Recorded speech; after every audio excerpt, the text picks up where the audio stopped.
Hi, this is Dodger, and you're watching my show. 3,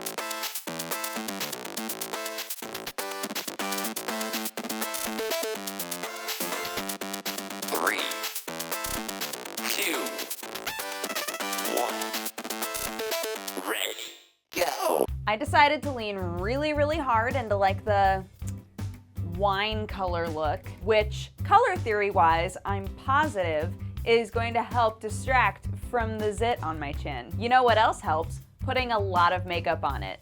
I think it'll heal faster. Pretty sure that's science. For our first piece of news, Battle.net no longer exists. Like, the name no longer exists. Basically, Blizzard came to all of us, adoring fans, and said, look, I know that like Battle.net at the time when we launched it, when we put it out there into the world, was kind of like a revolutionary idea, having this like technical hub for all of our games. But now that's sort of just how all games are. It's not revolutionary to have like a client launcher or things like that anymore. So they've decided, because apparently people were getting confused, they've decided to stop calling it Battle.net and to start just calling it the Blizzard Tech Launcher. We're going to be transitioning away from using the Battle.net name for our gaming service and the functionality connected to it. Battle.net technology will continue to serve as the central nervous system for Blizzard games. Nothing is changing in that regard. We'll just be referring to it as Blizzard Tech instead. You've already seen this recently with things like Blizzard Streaming and Blizzard Voice, and more changes are on the way. When we created Battle.net, the idea of including a tailored online gaming service together with your game was more of a novel concept. So we put a lot of focus on explaining what the service was and how it worked, including giving it a distinct name. Over time, though, we've seen that there's been occasional confusion and inefficiencies related to having two separate identities under which everything falls, Blizzard and Battle.net. Given that built-in multiplayer support is a well-understood concept and more of a normal expectation these days, there isn't as much of a need to maintain a separate identity for what is essentially our networking technology. Now, if you're like me, your initial response was, well, I mean, I'm still gonna call it Battle.net. like that's what I've known it as for so long that this doesn't honestly affect me, because as far as any of us understand, nothing's changing, really, right? Like the name is just switching to keep with the unified branding, which I also get, by the way. I'm of two minds of this. I understand both. Like, get rid of it to make sure that everything makes sense in the Blizzard ecosystem, sure.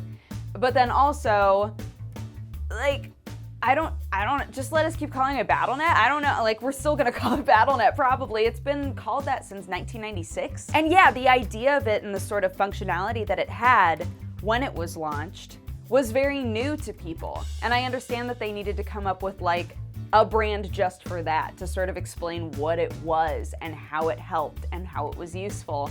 And that isn't really necessary anymore, but the name is so written into our DNA at this point that we're probably gonna keep calling it Battle.net, but I don't think that it's gonna be super confusing for Blizzard to call it something else either. It's just like we know what it is. So rest assured, nothing is really changing. They're just, you know, they're making it so that unified branding, those are buzzwords. That's a buzzword sort of thing that I hear all the time because YouTubers love to talk about their branding. But like this idea of saying, okay, I want everything that's associated with us to have Blizzard in the name somehow, that makes sense from a business perspective. This next piece of news I'm gonna give you a little bit of a refresher on, because I think we talked about it 2 weeks ago, maybe a little bit more.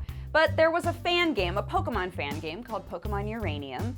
And like many of us thought, it was taken down very quickly, but it had like 9 years of development behind it.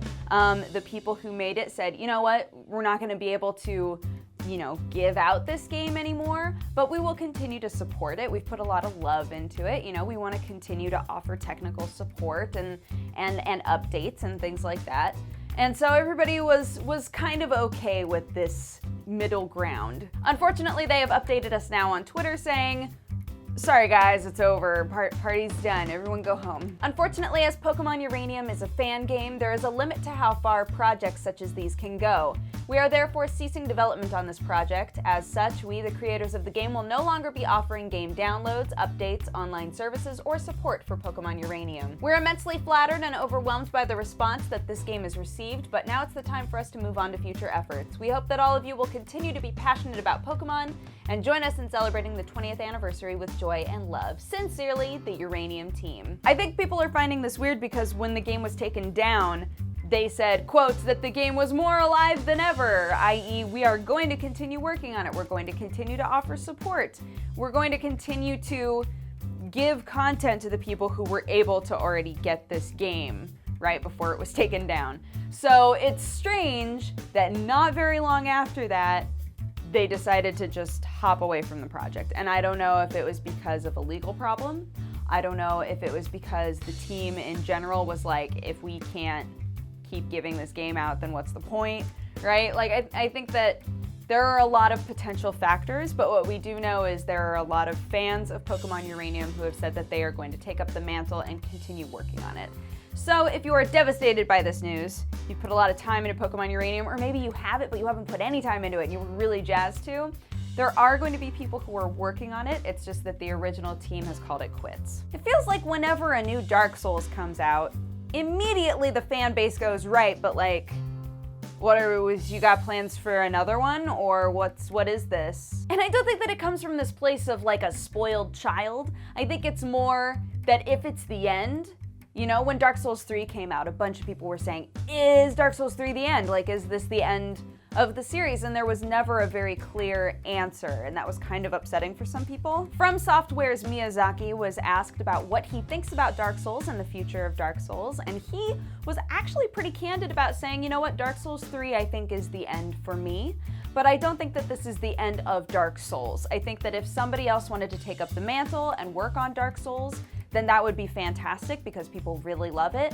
But honestly, you know, this is it for me. I think I'm good with this. For me, Dark Souls 3 is the end, but that doesn't mean the end for Dark Souls. If someone other than myself, like another staff member, wants to make a Dark Souls, then I don't want to deny others from making future installments. But when he was asked about how he felt about Dark Souls kind of creating a new genre of game, he said, I don't really think that way. I don't think that we've created a new genre. There were other developers who probably wanted to make games like this, and if I've created the environment for those games to be released, then I'm honored. It sounds like he loves Dark Souls, and he's had a lot of fun and really grown with it, but also, you know, many different people who work at From Software have said, we don't just want to be the Dark Souls company, right? And that's what they are right now. They're the Dark Souls company. They want to be working on other sorts of games. They want to grow and spread their wings and try other stuff, and I think that's great. And they have, quote, said that one of the games they're working on right now is weird, and I'm into that. I think anytime a game company gets pigeonholed into one game type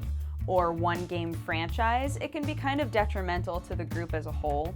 I obviously don't hope that that was the end of Dark Souls and Dark Souls 3 is the final Dark Souls game.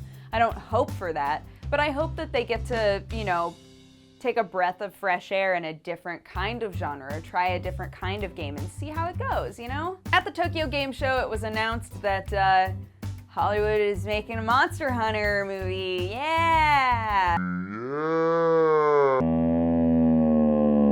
I'm not completely against it. I feel like Monster Hunter could translate into a movie fairly well, and at the same time I'm like, was there ever a story in Monster Hunter? Like, I mean, it's not as bad as making a Battleship movie, but like, was there ever a story other than you're a dude who's gonna kill some monsters and make some cool clothes? Maybe I completely missed the point of Monster Hunter. Maybe that's the whole problem, is that I was super focused on like, I gotta get that Rathalos tail so that I can have some sick digs, and I never really followed the story. Maybe this is my bad. According to them, it's moving through the development process pretty smoothly. Like, people are down to make a Monster Hunter movie, so hey man, I'm in. At first, I didn't realize that it was Hollywood, though. At first, I thought that it was just, oh, Japan is making a Monster Hunter movie, and I was like, that sounds about right. But Hollywood making a Monster Hunter movie? I don't know if that makes me jazzed or not. Like, if they had said, we're gonna make a Monster Hunter movie, and Guillermo del Toro is gonna direct it, I would have been like, yes. But just like a Monster Hunter movie? I don't know. That's so many CGI things, right? That's so many opportunities for stuff to go very wrong. Or very right. Maybe if a Monster Hunter movie comes out and it does really, really well and people are super into it, maybe we'll get another Monster Hunter game on Wii U.